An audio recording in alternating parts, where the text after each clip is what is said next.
I'd like to call this evening's Borough Council meeting to order. I apologize, we had an executive session ahead of time and we didn't intend to go over so long. What are we doing now, Sam? I guess you want to give an overview of that, please? I do. Borough Council met in executive session from 6:30 to 7:15 involving the following matters. The AFSCME Blue Labor Contract under Sections 708A2 and A5 to discuss a settlement agreement between the Borough of Hanover and J.A. Myers under Section 708A4 and A5, and to discuss an offer of settlement on a outstanding restitution matter under Section 708A4 and A5. Okay, thank you. For public comment, we have 3 people that signed up. We have Tammy Gobrecht, Jen Zerfnig, and Mark Kaufman. Would Mr. Kaufman like to start? Come up to the microphone if you would, please. State your name and address just for the record. And I have 3 minutes, is that correct?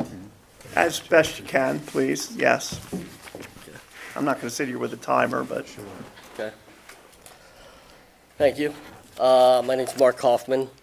I live at 745 Spruce Drive in Hanover Borough, which is the corner of Spruce Drive and Ash Drive. I've lived there for about 25 years. I also have a business in the borough, C.H. Reed, and we employ about 80 people. 50 of them work out of our headquarters on Poplar Street in the borough. I'm here to talk about the proposed Cherry Tree Court high-density 126-unit multifamily apartment development. That's literally my backyard, directly behind my house. As you probably are all aware, the developer applied for a special exception to develop this property into high-density apartments. It was approved by zoning hearing board by a 2-to-1 vote. I'm opposed to this special exception for this development, along with all my neighbors. I love my neighborhood. I love Hanover. I love living here. If I didn't care about my neighborhood or Hanover, I wouldn't be here. That's why I'm against it. Otherwise, I'd just sell my house and move. But I don't think this is a good thing for Hanover or my neighborhood. High-density development, it's going to change the essence of Hanover forever.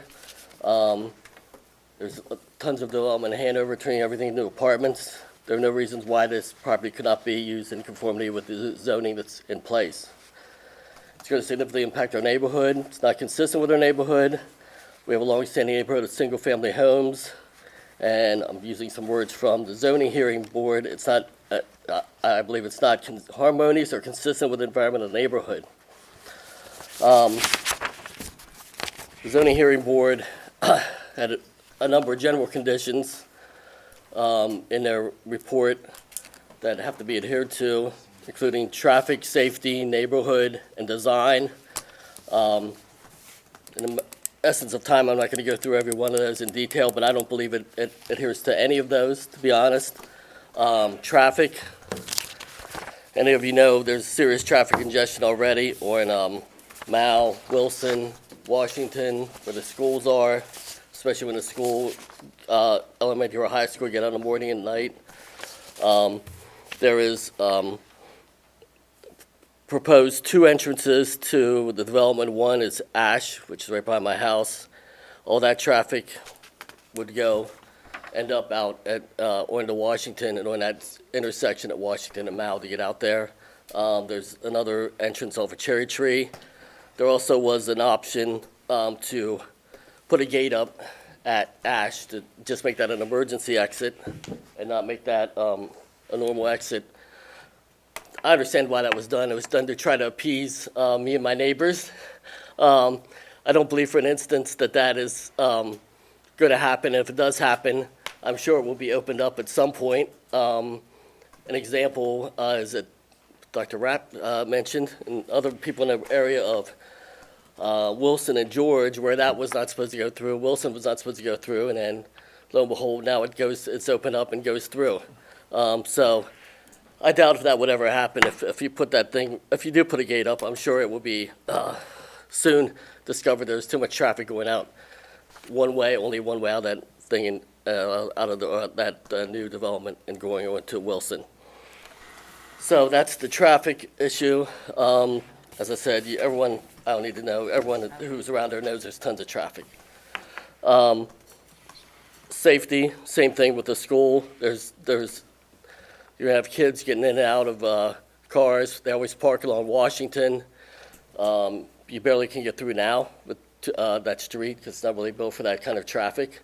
So there's no sidewalk on one side of that street, which is another issue.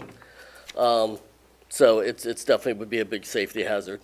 Neighborhood, it says it will not severely impact the surrounding neighborhood. Detrimental noise, hours of operation, or other disturbance interruption, I would disagree with that. And design, it will involve adequate design methods, sited-oriented and landscape to produce a harmonious relationship of buildings and grounds to adjacent buildings and properties and be consistent with the environment of the neighborhood. Well, 3-story apartment buildings with 300 and some parking spaces are not harmonious or consistent with a single-family neighborhood. Try and, if you would, please try and sum up. Okay. Let's see, what is the most important issue? The rail trail is a big issue.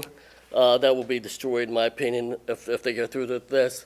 The Rail Trail Authority had provided numerous comments to the borough regarding this. I don't know if you guys have seen them or not, but that will also be a big detriment to Hanover, especially if we're trying to encourage the rail trail use. So, in summing up, I would ask that you appeal that decision to the zoning hearing board for those apartments, because I don't think it was the right decision. The borough would appeal that. I know you appealed the quilters. The quilters fought that a lot. I think that's a much bigger impact on Hanover than that would. So I hope we can stand up to this apartment development. Thanks. Thank you very Appreciate much, sir. Next, we have Jen Zerfing. Jen? Thank you for coming out this evening. Thank you. Good evening. My name is Jen Zerfing, address 529 Carlisle Street. Attorney Art Becker and I represent numerous landlords, property owners, landlords, and tenants. Tonight is the 6th meeting that our firm has attended, along with many concerned citizens in just the past 3 months. At this point, I think we all have inspection ordinance fatigue. It's a heavy burden on people to have to object meeting after meeting to protect their property rights. So after 5 meetings, we learned that this is an issue about fire safety, which is a legitimate and important concern. And there's no doubt that fire prevention is important to all of us. But there seems to be a disconnect between the problem we're trying to solve and the solutions that are being offered. What causes of fire have been brought to your attention? Well, fires caused by smoking, arson, overloaded circuits, kitchen fires during cooking, and electrical problems between floors were all mentioned. And by far the 3 most common are smoking, arson, and human error. And those types of fires aren't caused by code violations. In fact, we haven't heard of one fire that was caused precisely by a code violation, which if fixed would have prevented the fire. So the problem is clear. Fires in rental units and really in any home are devastating. But we need to make a clear distinction between 2 types of fires, those caused by human error and those caused by code violations. Since the overwhelming majority of fires are caused by human error, and so far none have been attributed to code violations, wouldn't it make more sense to address that issue rather than using it as a pretense to pass an inspection ordinance? If we're really concerned about preventing fires that have been happening in the borough, we need to address the issues that are actually causing the fires. We would ask council to focus efforts on providing fire prevention using education and walkthroughs, which are already permitted. This would give a fire professional the chance to spot human errors that, if corrected, would actually prevent fires. Incidentally, if during the requested walkthrough a code violation is evident, then the fire professional can report that violation to the code enforcement officer. Tenants that way get the benefit of both fire prevention walkthrough for human error, and any code violations could be reported by the fire professional. So no tenant would have to worry or fear about any kind of retaliation. The good news is that we already have these options in place here. Any borough resident can report a code violation. These reports are handled within 24 to 48 hours, so I think we can all agree that Mr. Chris Miller is doing a great job with that. And any borough resident can request a fire walkthrough to evaluate fire risks. Again, both of these things are already in place, but maybe people don't know about them. Therefore, we would ask for two things. Number one would be to table discussion regarding rental inspections and proposed ordinance 2335, rather than sending it back and forth to committees. And number two, we would ask you to declare the narrow issue for the proposed workshop to be fire prevention for all residents in the borough. This way, the suggestions brought forth at the future workshop can be positively focused on preventing the types of fires that are actually happening. For example, perhaps the council could consider updating the notice to all tenants form to include information for a tenant on how to request a fire prevention walkthrough and how to report a code violation. The system isn't broken. Code violations are not causing fires in the borough, but human error is causing fires. And human error is not changed by inspections for code violations. The solution needs to fix the actual problem. There's no need to scrap everything that's already working and implement a more intrusive governmental system. Residents already have the right to ask for a walkthrough by a fire professional, and enforcement of code violations is already happening. So we ask that you leave the current system in place and officially table the rental inspection discussion and proposed ordinance 2335. Thank you. Thank you very much.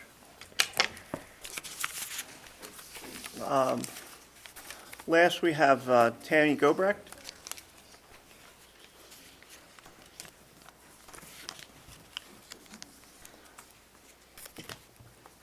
Good evening. Good evening. Thank you for coming out this evening. Sure. I'm Tammy Gobrecht, 717 Ash Drive, and I'm here with a group of our neighbors because we're concerned about the zoning board approving the special exemption for J.A. Myers to build the 130 apartments close to our neighborhood. The biggest concern, like Mark mentioned, is how that got approved. If you come and you walk our neighborhood, and one of the zoning requirements was it has to be in conformance with the neighborhood, how you take $300,000 and $400,000 homes, and right next to it, you're gonna have a 600 and 700 square foot apartment right next to it with lots of parking spaces, right next to our nice neighborhood. You know, I encourage you, every one of you, to come out and walk it. Walk our neighborhood. It's a nice neighborhood. And that apartment next to us is almost going to be like the Grant Drive, Blossom, that townhouses, and what that does to our neighborhood. Second thing I want you to consider is the rail trail. I walk that rail trail all the time. I walked it tonight. I passed 30 people on that rail trail tonight. What is that going to do to the rail trail? Granted, there's going to be houses and parking lots and people going back and forth right on that rail trail. You know, it was kind of disappointing when I went to some of those zoning meetings because I don't know, we weren't really party to some of that information, you know, or did they meet all the building requirements? One of our neighborhood neighbors happens to work for Med Ed. There's a question whether there are high voltage power lines there and what the setbacks are. Did anybody check that? So here we are as a neighborhood trying to keep our nice development, and we have all these questions and we can't get them answered. And we're just trying to get honest answers and protect our neighborhood. I think one of the reasons we all moved in there is because it's a nice, quiet neighborhood. It's not going to be that any longer after after this comes in, whether Ash Drive stays closed, which I hope it does, because I live on Ash Drive, and honestly, I want it to stay closed. So, there are my concerns. I know eventually it comes to you guys, and you have the right to overturn it. I really hope you come to our neighborhood, come walk it. Come walk the rail trail and see where it is, and see what is gonna change if this all goes through. So that's my request. Come out, walk our neighborhood, see if the zoning board made the correct decision in saying this is in conformance with our neighborhood, because I don't think it is, and I think my neighbors don't think it is either. So thank you for listening to me. All right, thank you very much for coming out this evening. Okay, with that, next, we have item 3, the consent agenda. Oh, well, oh, good point. All right, is there anyone here in the audience for public comment that didn't sign up in advance? Okay, is there anyone online for public comment that would like to say anything? Gentlemen, you want to? If you're joining us online, if you'd like to address council, you can unmute yourself. If you're calling in, press *6 to unmute yourself.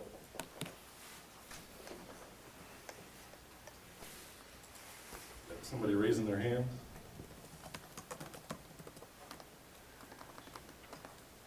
I don't know, I see something blue flashing. I don't know what that means.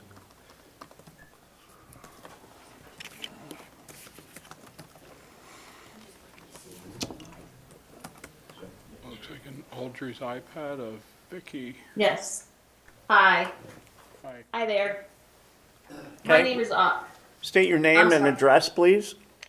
my name is Audrey Coppersmith, and I live at 412 Osage Drive in Hanover, PA. And I'm a resident of the Cherry Tree 55 plus community that butts up to the rail trail and also where these apartments are proposed to be built. And we have a very strong opinion of not wanting those apartments back there as well. It would destroy our quiet community that we have of the senior community behind where this rail trail is that we use regularly, as well as the people on Ash and Spruce. And we were not even notified really of any of the hearings that were proposed for us to possibly attend. So just as the residents on Ash and Spruce said, they're not getting many answers. It seems that the community as a whole wasn't consented or wasn't, I guess, informed as to what was being proposed before it was already kind of, as the saying was at one of the hearings that we heard, a done deal. And we're very concerned, being a 55 plus community, as to how that's going to destroy our quiet neighborhood as well, that butts right up to the rail trail that we use regularly, as well as, I mean, the traffic won't be directly impacted except for the walking traffic and then the people that would be coming on to our development as well behind these homes. But the traffic going out onto Cherry Tree Court, the last report was that they said there wouldn't be a delay of more than 10 seconds, according to some of the minutes that were online for the Hanover Borough. I don't see how that's even remotely possible to get out onto Wilson Avenue. That if you have all that traffic coming out from Cherry Tree Court of 126 apartments, they said it would be less than 100 trips per day. That's not even conceivable at any rate, that there's not even one trip per household out of an apartment complex when you're having that many parking spaces as well. And I'm also concerned, as a retired school teacher, that would greatly impact the schools. And that is not fair, obviously, to the students and the staff that are there already in the Hanover schools, which are well known for the education they provide and the resources there. And it would change the whole community and neighborhood as a whole. So I would say that I can't speak for my whole neighborhood, but I definitely am against having those garden apartments approved. And I would hope that the council would appeal that decision from the zoning board. Thank you. Thank you very much. Any others?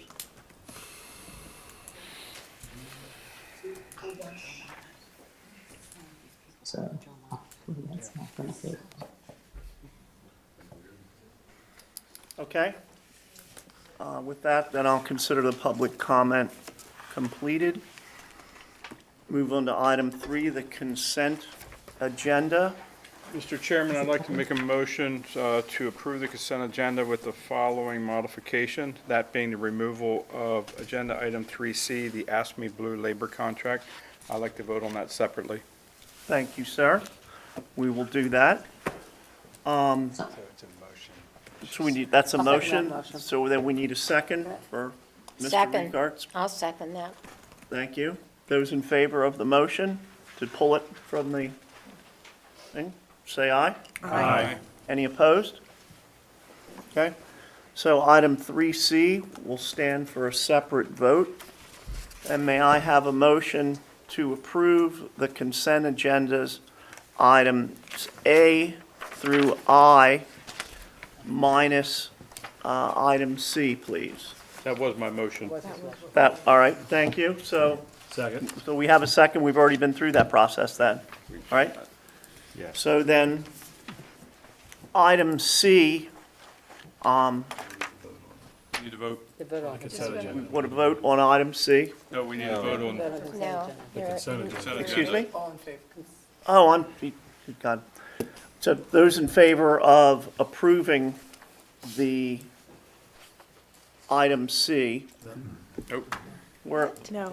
Agenda item 3 without. oh, I'm sorry. Item C. Item C. All right, so those in favor of approving agenda item 3, A through I, minus item C, those in favor?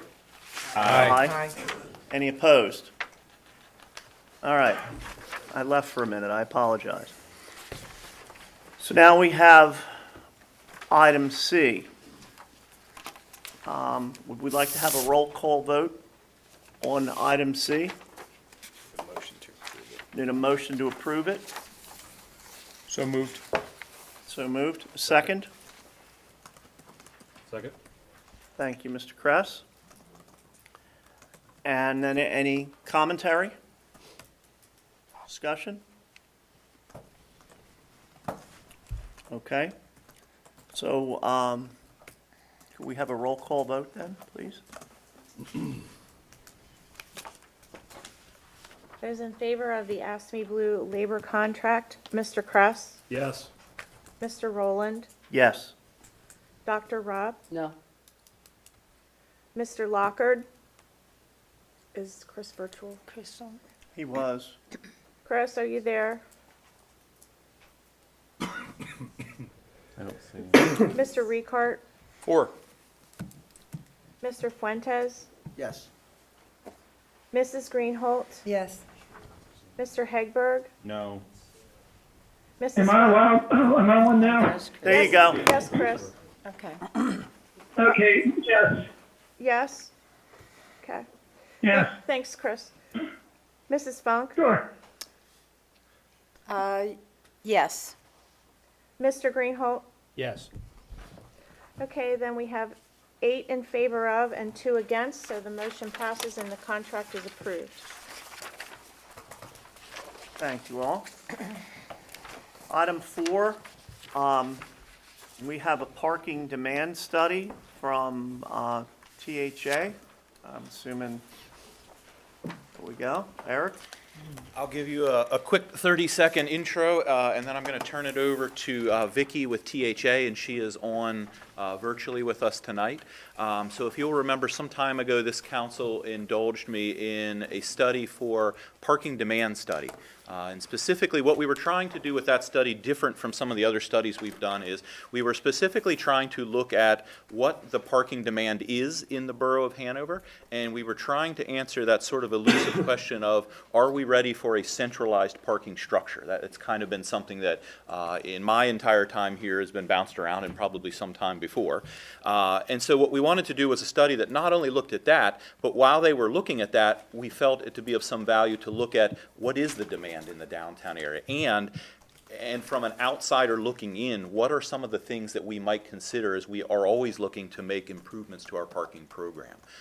And Vicky's going to walk you through she's got about 9 or 10 slides here that kind of document. She came up here and spent some time in the borough. She had 2 days worth of field visits, talking to people, visiting some of our parking sites and things like that, and then she's compiled some conclusions that she's going to present to you tonight.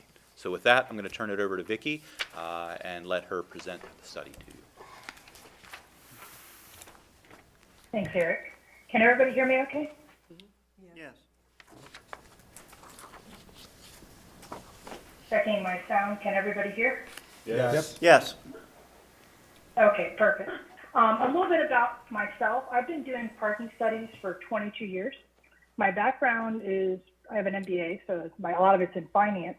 But I usually approach these types of studies and assessment with an eye not only towards financial, because as a borough, you're a custodian of public funds, but also as a planner, because, a lot of times if people assume that because we do parking, that I'm always going to assume that you build a parking garage, when in reality, I usually try to talk municipalities out of building a parking garage because it's so expensive. It's not the best and highest use of valuable land. And quite frankly, it's just, it's not a destination that anybody wants to go to. Nobody's going to say, I'm going to go to Hanover because they got this awesome parking garage. It's because of a restaurant or a destination that somebody wants to go to it, which is why they're going. So that's a little bit about me. I'm based out of Tampa, Florida. I've done a lot of work on the East Coast. I've done a lot of work in Pennsylvania, several smaller towns in Pennsylvania as well. So I've been through I've done a study in Latrobe. I've done a couple things over in Allentown area, Easton, York, which isn't too far. So I've done several things in the area on the smaller towns. I've done stuff in, the bigger cities as well. So I know a little bit about it and generally about, how people are moving about up there. Next slide, please.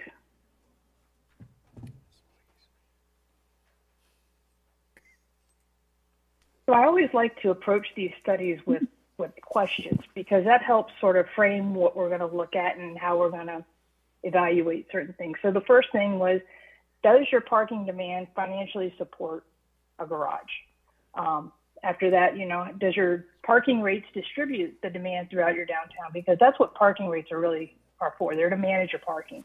They do generate revenue, but the biggest thing that parking rates do for any municipality is it distributes the demand so that everybody's not trying to park in one space. It gives people some options so that you can, move some cars out there in those less utilized spaces just because it's pricing.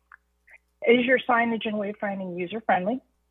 And then can your parking system support the intent and goals of the existing parking requirements in your ordinance?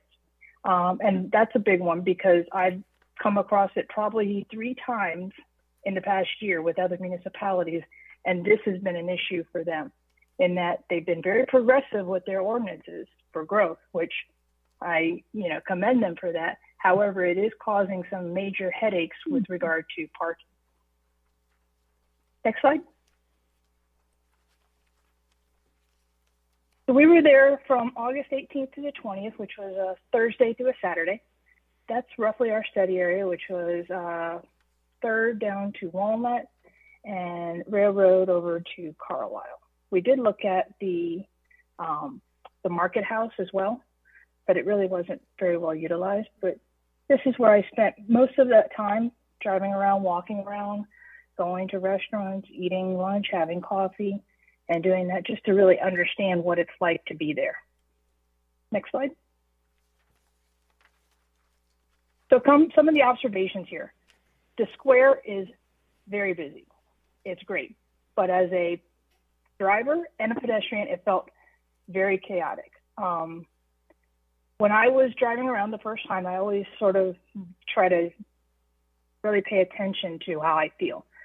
And I didn't think it was enough time for me to read the signage, make a decision, and navigate to where I wanted to go. So when I was heading there, one of the first things I wanted to do is I wanted to park on the square and see what it was. I had to circle around downtown probably 3 times before I could actually get in the right lane to make the turn when I needed to make the turn. I'm pretty good, have a pretty good sense of direction, so I can imagine that some people might have even more frustration on that. There are a lot of bad sight lines because of traffic congestion. So sometimes I was trying to figure out where to go and I couldn't see the sign because there was a semi in front of me. And that's part of the way, you know, that is happening right now, just because of the volume and the size of the vehicles that are going along through the middle of your square. And I did talk with Eric in depth about that. And, you know, if there was opportunities to get, you know, to redirect some of that traffic, and I understand it would be very challenging, but it's something that, you know, as a borough, I would always look for trying to find ways to potentially shift some of those large trucks out of going through the middle of your square. The traffic patterns, one-way streets, alleyways are challenging to locals. The signage, unclear in times and not very obvious. There was some times where I pulled into some parking lot and I wasn't sure. Is this a borough lot? Is this a church lot? Is this a, you know, a merchant lot? Who owns this? I wasn't sure. And then the other thing was just noting that if I paid with, when I was there in August, if I paid with a coin, I got a lower rate than if I paid using my phone. So it benefited me at that time to have change on me because it was less expensive. With that said, downtown is very quaint. You do have some great restaurants in Hanover. I did enjoy walking around talking to people. Everybody was very friendly, helpful, sometimes a little too helpful in that everybody was trying to tell me where the free parking was and that the PNC bank lot wasn't being enforced by anybody and I could park there for free if I wanted. So people were very generous with that information with me, which was good. Next slide, please. So looking at, does the demand support a garage? And my answer is not likely at this time because there was a fair amount of parking available. Was it all at the front door? No. But I could walk a block or two and find a parking space. The thing is as you regulate more and more parking, all of a sudden the walking distance that people are willing to travel increases. So I always, you know, try to give the example of, you know, when you go to the airport, that short-term parking that's right there at the terminal is pretty expensive. And usually you'll take a look at that and you say, that's a lot of money. And then some people will say, well, how much is the one next out? And that's the long term. And then people may say, that's really expensive. And then they decide to go out to the remote lots. And then for those who are really price sensitive, they may park off site and take the airport shuttle in. So it's all about giving people those options. But as you start increasing rates, people start going further and further out because there are certain individuals that are price sensitive. I spoke to one lady at Ikigai Coffee, and she told me that instead of paying the meters, she goes one block over and parks in the neighborhood on street. So that was her solution to parking. I go over one block, I park for free, and I walk a block, and it wasn't hardly anything at all. And there are a lot of unregulated parking areas that people can use if they wanted to. So now what happens if new development comes in and it increases demand even more? You know, how can the borough, you know, can they financially support that garage? And the answer there would be maybe. So the rates in your market don't provide enough revenue to financially support the cost of a garage. And when I tell people this, I'm trying to explain it in that in order, if you build a garage, you need to make $250 per space per month to break even. That would cover the cost of your debt service to construct it, your operating costs, and your maintenance costs. Right now, your monthly rates are not $250. At $1 an hour, every single space in that parking garage has to be filled for 8.5 hours, 7 days a week. Right now, you have free parking after 8:30, I believe, and on Sundays. So if you leave Sundays as free, that means every single day of the week, somebody has to be parking in that garage in a space for 10 hours a day. Very difficult to do that for any municipality, let alone, a smaller municipality. And I see larger cities that can't make these types of things pencil. The way some of them do is that the municipality will subsidize it. And I am not opposed to that because I do see there is a benefit in growth. And sometimes a major development may increase the tax rolls enough to offset the cost to subsidize their parking. That's a business decision. And that's when, I would say the council and city manager would really want to take a look at those numbers to see if it makes sense. Because sometimes it might make sense, If we're going to increase our tax basis by $1 million, who cares if we have to pay $200,000 a year for parking? But if that tax basis is only increasing by $1,000, you're not going to want to subsidize that parking as much. Next slide. So what are some of the recommendations to bridge the gap between now and as you grow? Look at more of the private parking. Which private parking facilities in the area are available and maybe are underutilized, and they may benefit from an agreement. I know we talked about the church that's across from the municipal building, and there may be a win-win opportunity for them to generate some additional revenue and for you to, accomplish some additional public parking during certain hours. It might not be all of them, and they'll have to have certain restrictions, and that's not uncommon. I'm doing a project right now that they're doing something similar like that in Clearwater with the church. The church would get, full utilization of that facility during their times of need, and they would relinquish it to the municipality for public parking during the other times in exchange for, I believe on this one that we're doing down there, it's maintenance and utilities, so the lighting. Also look at, as you go along, look at what strategic parcels does it make sense for the borough to potentially land bank that are available today. You can look at it as far as, these parcels that you land bank can be used for surface parking in the interim. They can be used for structured parking in the future if something happens and that you actually do need some additional parking and you don't want to do another surface lot and you want to go up. And if they're not needed, you can always turn those into a development site and, put those out for public development. Those are a few things that I like about land banking. And if it's available now, it's always the time to buy, because once you need it, then prices all of a sudden go up on those parcels that might be advantageous for you to get. The other thing is look at growth and invest in technology on how you can operate your parking more efficiently. A lot of municipalities, even small ones, are using things like LPR, license plate recognition, and doing digital permitting, so that instead of having physical hang tags or stickers or something that you have to now mail out every year or every quarter, users can register online with their license plate and everything is handled digitally. You don't have to worry about losing something or printing something or mailing it or forgetting to put it in your husband's car or anything like that. So that's something that's out there that might be beneficial, as far as enforcement, and looking at other ways too. I know you're already doing the mobile parking, and that's been successful so far. So I would encourage using that and continuing to look at other ways of technology. And then COVID has impacted the parking industry significantly. So I would say constantly monitor your utilization, because we're still likely going to have more waves. I know it's died down right now, but I say that today, and then, last time I said that we got another flare of the Omicron. So I always say it tongue in cheek, but you really monitor your utilization and see how you're growing, where you're growing. And it might mean that you need to adjust rates in one area because your demand is just so high. Next slide. So do the parking rates distribute demand? No, they don't. They were only a little bit more expensive on the square, which didn't deter me from parking there. And in some areas, there was free parking that was closer than the paid parking areas. So it didn't really incentivize me to find something that was low cost. Sometimes when I go in a municipality, they may have a remote lot or an economy lot. And if I'm going to be parking, and going to a restaurant and walking around and shopping a little bit, I might utilize that economy lot.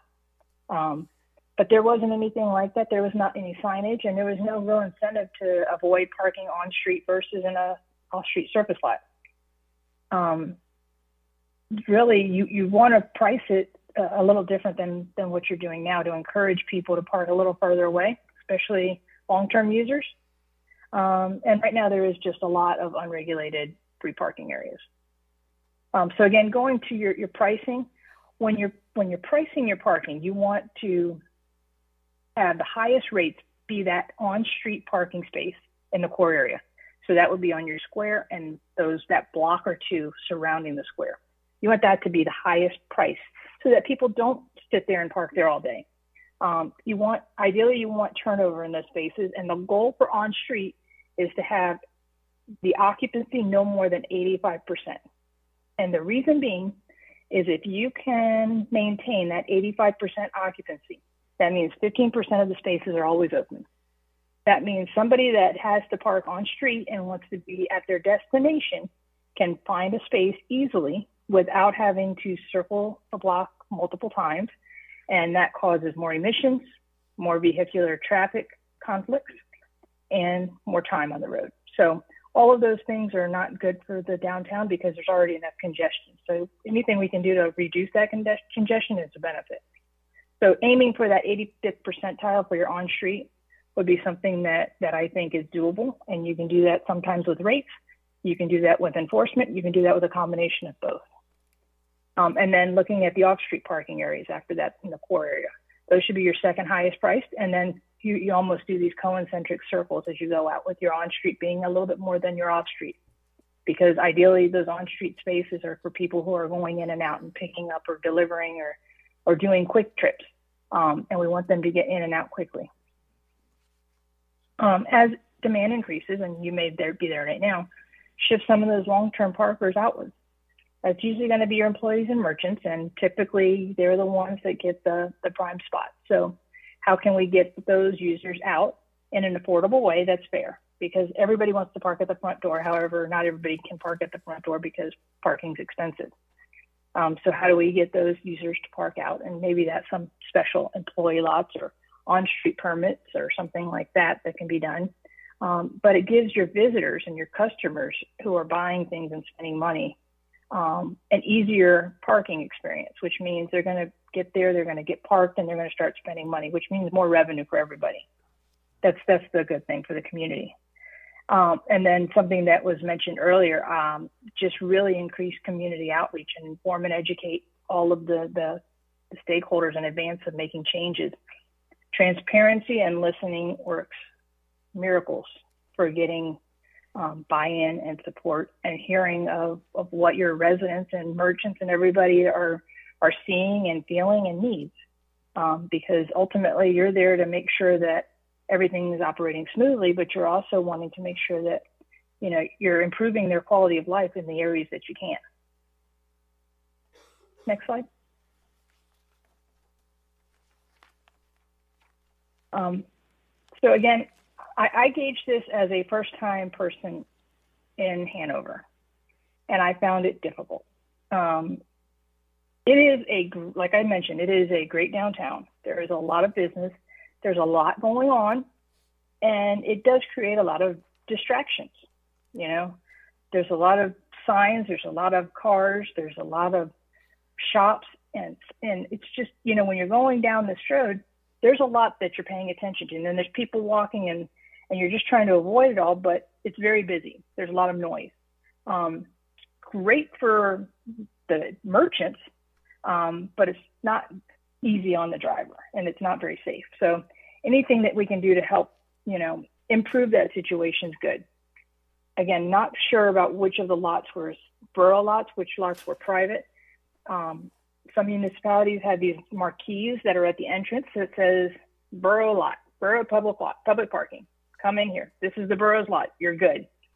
Those are just reassuring when you're a motorist in an area, and they help you feel comfortable when you're pulling into something, that you're pulling into the right area and that you're okay there, and you see the signage immediately on how to pay and what the rules are. Anything that we can do or the borough can do to make that experience better, the better. One of the things I noticed, I was actually driving towards the square on Carlisle, and I was at the intersection of Carlisle and Chestnut. And there is a parking sign that has a left arrow. Now, the first time I saw that, I was trying to figure out if it meant for me to turn left to get to a parking lot or if there was something else. I wasn't sure. Later, I found out it was actually a sign showing me where to go to the PNC lot. Now, I couldn't even see the PNC lot because that signal right there had two semis lined up. So the whole front entrance of that lot were completely blocked. So I had no idea what that sign meant, which I'm guessing I wasn't the first person to see that sign. So little things like that. And I always, sometimes say that you have to almost assume that you have a first grader in your car and you ask them, what does that sign mean? It has to be, dummy proof really, and blatantly obvious as to where they need to go to find these things. I wouldn't have even put that sign there because that means somebody has to cross the intersection and then cross 2 lanes of traffic to get into that lot, which isn't the safest thing during some hours of the day, especially when I was there. Looking at how to separate some of your signage. There's a lot of noise and a lot of information that I was trying to read that was more appropriate for somebody that's walking and has a little bit more time. So I would say, well, you want to keep the vehicular wayfinding short, clear, concise, as easy as possible. Something for somebody that's on foot can be a little bit more detailed. I like to push those off from there so that they're not as forward facing to the motorist. Sometimes you just angle those signs a little bit different, 90 degrees, and it's more for the pedestrian. And it just eliminates some of the confusion and extra information that a driver's trying to absorb while they're making decisions. And then I do like the municipalities that have some of these maps as well, because it really gives that wayfinding tool, because ultimately you want people to, when they're coming into the borough, to park as quickly as possible. And you want them to transition from vehicle to on foot. The benefit there is once they're on foot, now they're spending money. They're walking around, they're visiting places, they're a customer. But you want to also make sure that their linkage from where they park to their destinations is easy to find, easy to walk, and easy to return. So any way you can improve those linkages, and maybe there's just improvements on some of the pathways, some signage, some trail markers on a shopping route or something like that. I've seen various things done in other municipalities, but there's a lot of benefits there just to sort of getting people in and out. Because I know a lot of people are parking at that PNC lot, which is a strange lot to park at because you're behind the house. So how do you get them out into the main thoroughfares and areas where you want them to walk around? Next slide.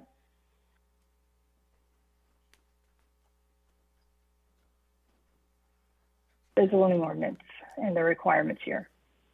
Right now, you allow 40% of the on-street parking to be applied towards the number of off-street parking spaces required. That is a very progressive provision. And I'm getting this happens, I just finished up a project in Hartford, Connecticut, and they had a lot of these types of provisions. And they finally came to that point where everybody's taking that 40%. And so now I have 10 businesses, they've all assumed those 40% of the spaces are theirs. And this new one wants to come in and take their 40%. Well, there's no more spaces to be had. So what do you do now? What happens when that next business opens? So how do you handle those types of requirements that are great, but it could potentially cause headaches once those spaces are gone? And right now you are in some areas that you don't have 40% that you could just give away. Your occupancy, especially during those peak hours, is less than 40%. I mean, your vacancy is less than 40%. So those types of ordinances, they're great for developers, but they do sometimes come back because with that kind of ordinance, it turns into the burden is now the public to provide those parking spaces. Because they came in, they only built 60% of what they needed because the borough said that they could use 40% of the on-street spaces. So it's difficult and it's hard to manage long-term with growth. The other thing that I noticed was some of the metrics that are used. They could be ambiguous and manipulated. I did a study in a small town just south of Jacksonville, Florida. And this developer went in with a restaurant and he gave a number of seats, and that's what they allowed in their restaurant. And I did some calculations, and his square foot per table was way, way, way over what any normal restaurant would do. And I came back, and my suggestion to the ordinance was, hey, look, he says he's going to do a restaurant, and he's going to provide this crazy number of square feet per table. Most restaurants aren't going to do that because they're leasing space and they have to make money. So if you allow him to give this, this metric and grant him this, what happens when his business goes out, when he goes out of business because he can't make enough covers and turn enough covers every night, and the next restaurant comes in and they add 50% more space, tables and seats. What are you going to do now? Because that's what is needed to generate enough revenue to offset the cost of that restaurant space. So some of those metrics, I don't like them because they can be manipulated. And that's exactly what this developer did. He was going in, he was developing this parcel. It was going to be reliant on a lot of public parking. And then his goal was ultimately to build and flip. So in 2 years, it wouldn't even been on his radar anymore. So I like, as far as recommendations, I would say consider rewording, phasing out, or eliminating that 40% on-street provision, especially as you continue to grow, or really monitor which areas that's realistic long-term. If you can find some additional parcels and create some additional public parking areas, or if you can get some more agreements, maybe, you can revisit that and allow developers or, new business owners to reduce their parking and use something like a PILOP program, pilot payment into the parking, where they contribute to the maintenance and the cost associated with upkeeping those parking facilities. And then the other recommendation here is really try to shift out of those non-verifiable metrics. I know some of them are good, the head count, but I don't like things like, seats and tables, because I've seen it manipulated, and it hurts the municipality at the end of the day, because these projects come in, they open up, they're underparked. And then what happens is the business isn't successful. It goes out of business, and now you have a vacant parcel, which is worse for the municipality than, not even having it there anymore. Because sometimes those are having negative connotation. So I'm pro smart growth, but we also have to make sure that parking is supported as well. Next, I believe that's wrapping it up.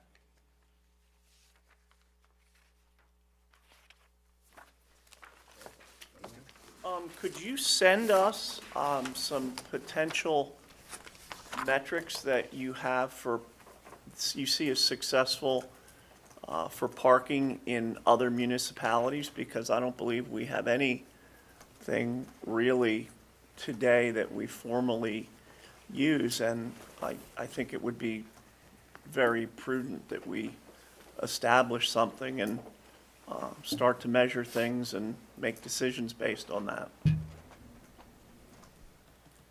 Absolutely. I can forward Eric a couple of examples of municipalities that I think are a little bit more progressive. I have two questions. One is for Eric and one's for you. You talk about scaled rate parking closer to the square versus other locations. Now, what's caused the big stir around here is the fact that the meters are so damn old that you can't adjust them to the way that we need to set up the system. So the question I have is, would it make more sense, because they are very expensive, to buy the new ones that allow you to make the adjustments, eliminate them and go to kiosks systems on the square or other locations where people have, go and, or some other type of technology that we eliminate the need for the meters at all? And my question to Eric is, what's our plan for next steps for this study? So either one can answer first. I'll let Vicki take the first part, and then I'll answer your second question. So yes, your meters are old, and you're not the only municipality that is faced with the fact that you can't adjust the rates to what you want. Many of the municipalities are shifting to a full mobile payment only option. Others are giving, into the kiosk frame of thought. So I think it depends on how many spaces you have there. I like kiosks just because they give people that tangible feeling that they're paying for something right there and they don't want to get on their phone. So those are a good option, for areas that like the square. I think that's a very suitable option. More remote spaces, or maybe a lot, it's a good option as well. I'm not sure so much on the on-street, and maybe that's something that you do more mobile payment, so that you're not having all these meter heads and poles sticking out along the walkways, and those are all purely, pay by phone. I do have a question before Eric talks about the next step. Did you think then we should begin to reach out to some of these private parking spots to see if we can come up with some arrangement with them? Would that be a good next step, or should we, like the church and some of the other private parking seats, we can work on some sort of arrangement with them that we can use the facilities in the evening when they're not using them? I don't know if she heard it. Did you hear Dr. Rupp's question? Did you hear me? Is this for me or Eric? Oh, anybody. I think it was for you, Anybody. Vicki, I to think see it's if for you you. could answer. Would that be a good thing for us to do? To reach out to them and Yeah. see what we can come up with? Okay. Yeah. So Chuck, to your question, what are the next steps? So one of the things that we do with any time we have a study done is after it's submitted, we kind of like to unpack it and see some of the things that come out of it. And you've heard me say several times, I don't do studies that don't lead to actionable items. So what I take from this is a couple things. I mean, what it points out to us is we need to have another conversation about parking and specific to our zoning ordinance and what that looks like, and perhaps taking some of these recommendations about the 40% and maybe looking at some of the things that Councilman Rowland asked for, some of these other metrics. So I think we need to look at some of that. So, I'll add that to that sort of ongoing list I always keep for our zoning ordinance of things. I'm happy to say with the wayfinding comment that was made about some of the making it better, some steps have occurred after this study was completed because it was running kind of parallel. So Justine and AJ sort of led an effort to get better wayfinding signs up. So you'll notice now there are actually signs that have the lot numbers. They're all branded the same. They're all relatively positioned in the same locations to help. That's an effort that's going to keep going on, trying to improve that experience so people can find things.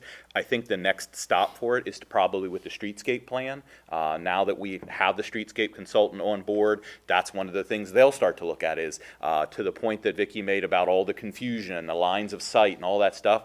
That's what your streetscape's going to look at. That's exactly the kinds of things that you want your streetscape vision to capture and say, this is the concern, here's how we want to fix it. So those are sort of the main things that come out of this. The rate structure, that's a bit of a bigger beast to get after. Certainly, we know with the recent changes, we had to go back and make some adjustments. And I'm certainly not ruling out that we don't look at continuing. We might end up having some discounted parking. We might look at to that idea of concentric rings moving out. Maybe some of those outer rings, we do offer a discounted rate so that people who are longer term and can afford maybe their employees to park out there, maybe we push some of that out to free up that internal. But that's going to take a little bit of effort, and certainly to her other point about engagement and transparency, we need to make sure that we're talking and working with Main Street and Chamber and all of our partners in the downtown on that. Several of the businesses uptown, did not like the rise in fee, et Sure. cetera, for the meters, and they are finding it very difficult, but we're changing that. Yeah. I believe it's already changed. What? It's already changed. It's already changed.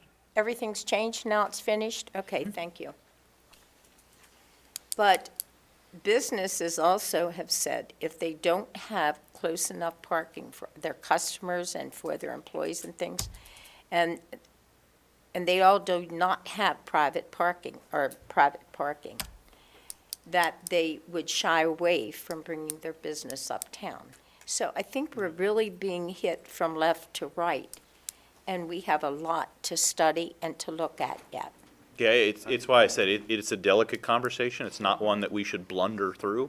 I think this study was the natural progression. We did that sort of generic overall program parking study, and now this is the first that this borough has gotten a demand study. And obviously, it was under the pretense of looking at the centralized parking garage structure, but it carried with it a number of other things that came out of that study. We're going to keep looking at those things and always be looking for And we're going to continue to have changes made by different investors, where they will take a portion and be able to park privately, okay?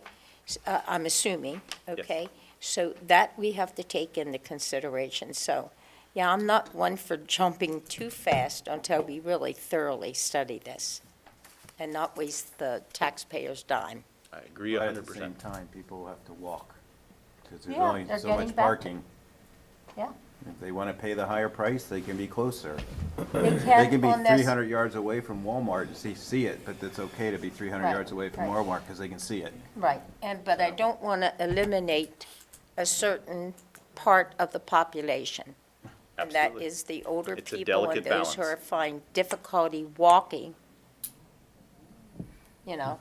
So we're going to meet There's it all. handicap spots. And we have to keep all of that in what did you I say? said there's handicap spots.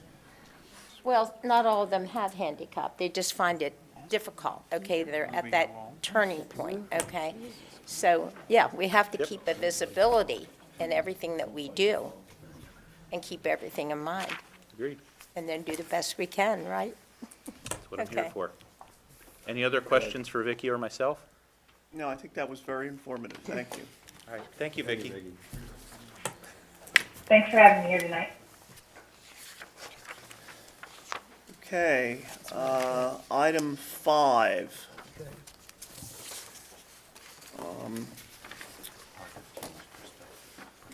Item number 1, the Myers versus Borough Settlement Agreement. Does that need to be a roll call vote? No. Okay, so I need a motion Can we to approve that, item 5A. explain to the people what? So motion. And a second, please. Second. Thank you. Any discussion? Yes. Scott, Can we please? if you don't mind, for the people, the residents that are here, can you give them some clarification on what we are exactly voting on tonight? Yes. Just so Okay. that they have an understanding. Yeah, very good point. I'll Would do you, that. Tim, would you do that for us, please? Be Thank happy you, to. Brian. So a little bit of chronology is in order. On August 31, 2022, Joe Myers filed an application to the Hanover Zoning Hearing Board for a special exception to develop the 120-unit garden-style apartments. The next day, September 1, was the borough's first advertisement of its zoning amendment, which changed the zoning of that particular property from R5 to R1.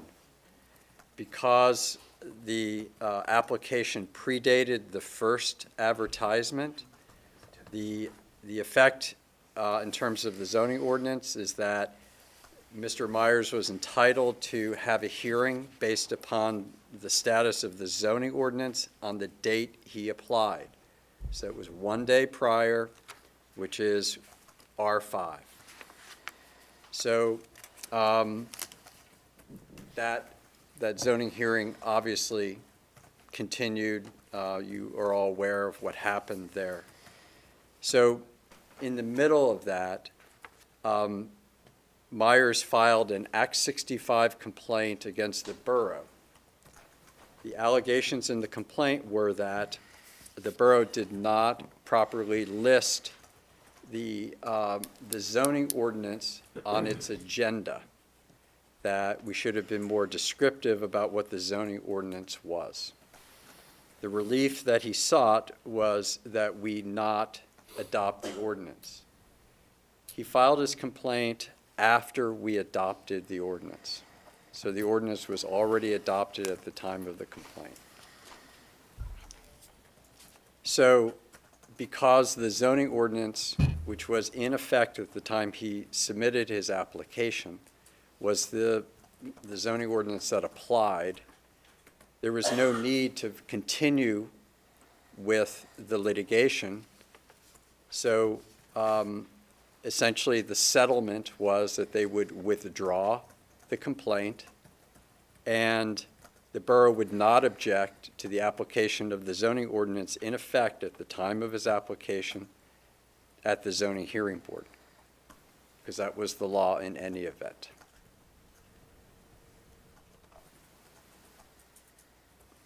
Are we allowed to ask a question on that?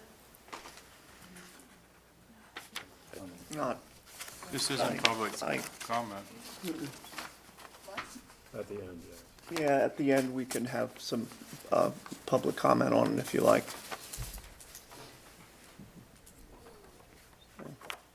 Thank you. You good with that? Thank you. Scott? Ma'am. I really don't. I want to hear her now because we're going to be taking a vote. And maybe there's something we don't know that may be brought to light. And being that they come to these meetings to be heard, even though we have public comment at the beginning and the end, Okay, I'm behind her having, words to bring forth to us. So I don't have a Tammy, you problem. could- Do you, what- Brian? Do you have a briefly- problem?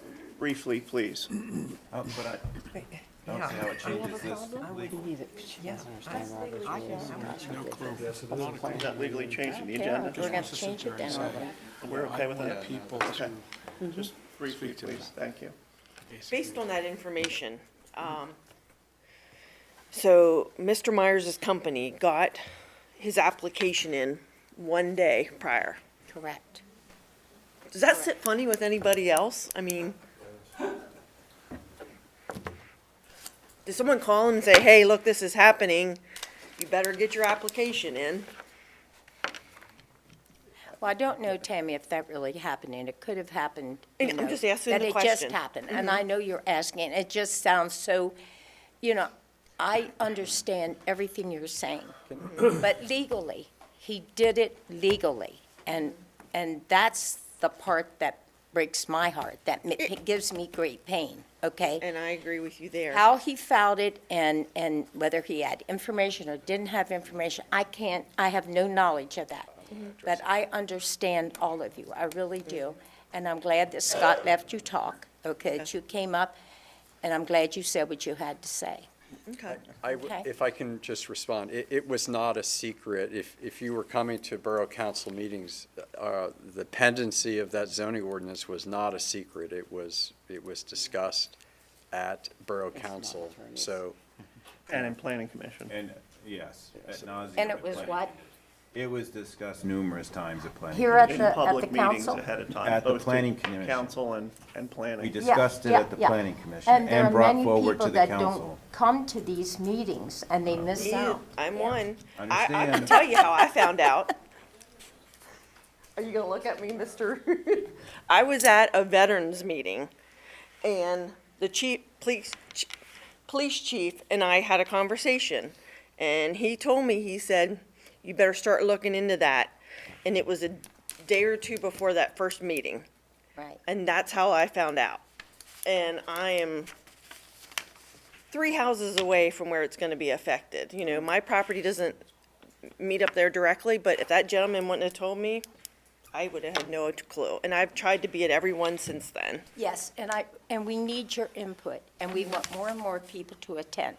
This is so important for our town. And I appreciate you allowing me to talk. I mean, I Right. obviously haven't been to a ton of these meetings, but I think it's important for, all of us sitting back here to be heard. So, Yes. thank you. Yes, Thank you. You're very welcome. Thank you for, okay, so, back on 5A, where are we? Do we have a motion and a second? Okay. Do we need a roll call vote or not? No? Those in favor? Aye. Those opposed? Okay, motion carries.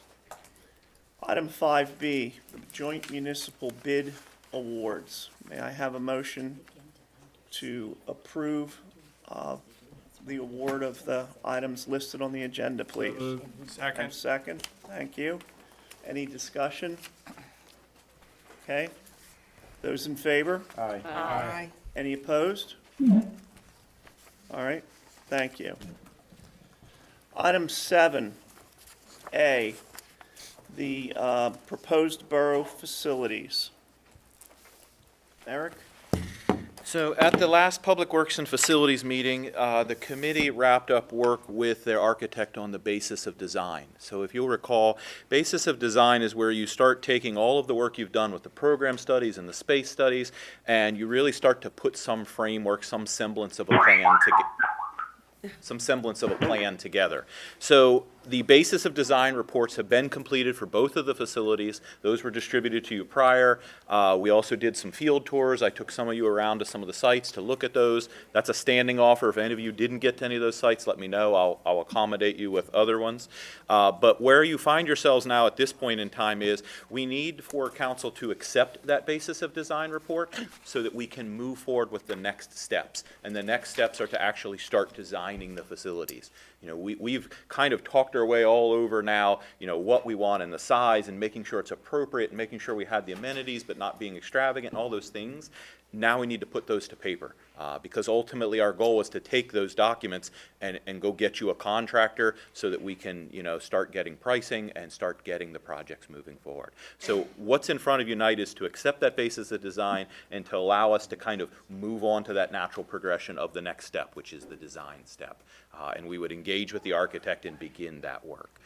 That work is going to take us no less than 6, probably 8 months worth of back and forth. I've talked to Councilman Kress a little bit about the idea of having some check-in from an outside source watching over some of that. I think that's prudent to make sure that as we make those final design decisions that we're getting some guidance outside to say, you might not want to do that, or here's something I found in my travels, maybe you could consider it. That just helps us keep our risk profile low for change orders, because obviously that's what we want to do, is keep it as lean as possible and not subject to a bunch of change orders. So that's what's in front of you tonight. I will entertain any questions, but certainly I hope that in the 2 weeks now that you've had basis of design, we've kind of worked through those questions. I did distribute to you all a list of the questions. So everybody that submitted to me questions, I tried to kind of put them all in one singular format and answer those for you. So hopefully you have that document as well. Mr. Kress, as the chairman of the Public Works and Facilities Committee, would you care to make a motion to approve that? I make the motion. Second. Thank you. Thank Okay, you. I have a question, Okay. since you've done this. We have a $5.5 million grant, correct? Correct. And we have to match that grant. That is correct. Okay. Now, as my husband was in contracting, and I worked for him, I do realize that when you set an amount of what the cost is going to be, it doesn't materialize that way. It definitely doesn't. And I'm just wondering if this is okay, if we use this plan, I mean, we have the plans drawn up, and something, God forbid, should happen, that it is not sustainable, how long is that grant good for? That is my question now. How long is it good for? So And can we put would those plans be able to be held at such a time that we could find it sustainable? Because I know what's happening today with inflation and everything else. I don't know when we'll be back in the black, but I know that we only have certain money. So when Can we go for other grants? Absolutely, and you absolutely are going to be doing that. So as a parallel conversation, one of the things that's happening now is we've engaged with Delta Development Group to help us. They're a company that specializes in helping communities find funding sources. They help you take your money, find a way to leverage it, and get more money. There's a lot of federal money that we haven't even begun to access yet. Okay. There's also local money, there's state money, and things like that. To your question about how long, so when we approach the RACP, one of the obligations of the RACP application is you have to show that you have the match. You can't say, I think I might have the money. You have to say, I have it. And so for us, when we got the ARPA money that came out of the COVID money, we earmarked that for capital buildings. So we earmarked that so that we had that match ready to show the RACP people, which is why we were so successful in getting such a high amount, was because we were positioned for it. So the money for the RACP part is is there. The question that's happening now is, can we go use those monies to go leverage and get other monies for the public works facilities and the other things? How long is that good for? You can do time extensions. RACP is not going to run forever and ever, so they're going to want to see you get started on things. Right. Where we are now, we're working on the business plan. We have 6 months period, which we're already about a month and a half into it, but we have to put together the business plan for the RACP project, and that's what YCEA is helping us do. If you'll remember, 2 months ago, this council approved having YCEA help us with the RACP administration, so they're doing that for us and with us now. Our focus now is the Public Works and the Water Resource Campus.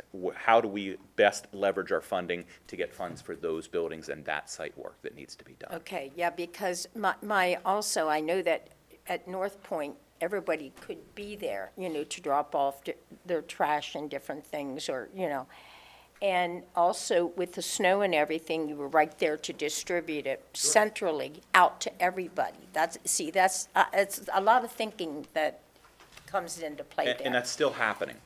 Yeah, but now that you would take it out to North Jefferson, when you have a major snow, or you need salt, or whatever you need, you're going to be going back and forth, okay? Yep. And economically, I'm only talking Hey, today. Darlene. I'm only talking I just want to today. make one point. Yes. When we went out to visit the old water sewer treatment plant out there, Mhm. I left my shop, which is on the very edge behind the middle school, and drove to there in 5.5 minutes. Yeah, but I'm talking bad weather, but I'm talking, what did you drive in? What did you take? A pickup truck? Pickup truck, okay. I'm talking the big trucks, the big, okay. but I don't- The number of, can I just make no, a- I'm just interested I don't in want to have a saving. design review though Right. tonight. No, This is but not I the have a forum for right that. to ask these questions, Scott.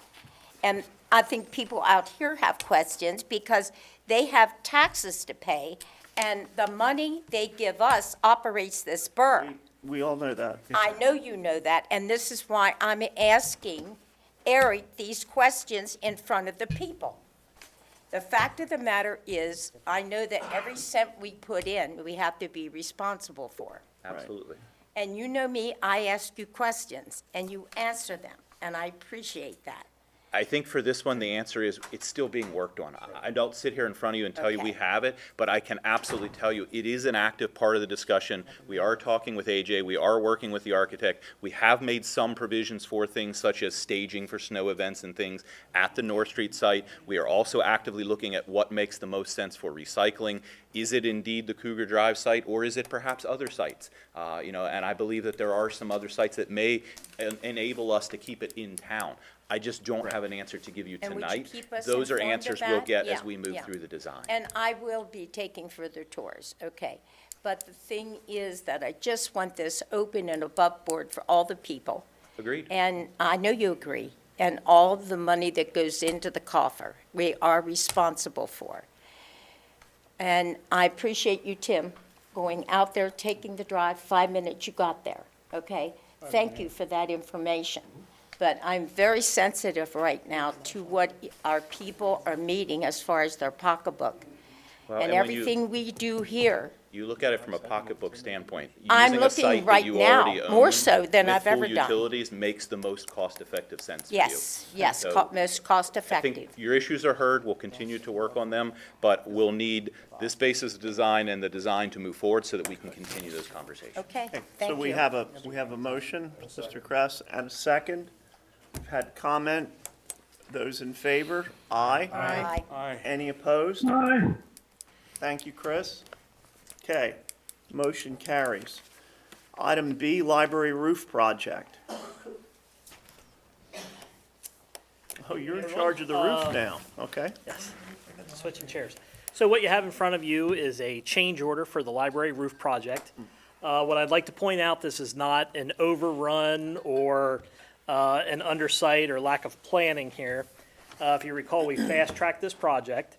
At the pre-construction meeting, we noted that the borough needed to have access to the mechanicals on the roof after the roof would be closed in on the mezzanine section.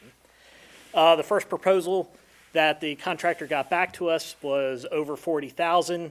We felt it was a little elaborate for our needs. We tried to pare that down, And what we came back with is what you have in front of you today, a change order for $14,443 to allow us to have access to the mechanicals that would be closed off by the new roof. And is that money in the budget that we have already approved for No, that? this would be over and above that. And what was that make the total project then? So it would be somewhere around 980 then. Yeah, Okay. 980? 980. Okay. Okay? The Yeah, I saw motion? the scaffolding up. Yeah, only one other question. I saw the scaffolding, a lot of it was tore down. Yes. So I go by it frequently. And then I saw a small remainder of that, and I knew something was going on, so, trying to really, so thank you for that information. Tim, would you like to make the motion? Yeah, so moved. Thank you, sir. Second? I'd like to ask you a question first. Mr. Grimm, in your professional capacity, and keeping this above board, do we need access to the mechanicals? Yes, yes. So some of it is HVAC equipment, which we've definitely accessed many times before.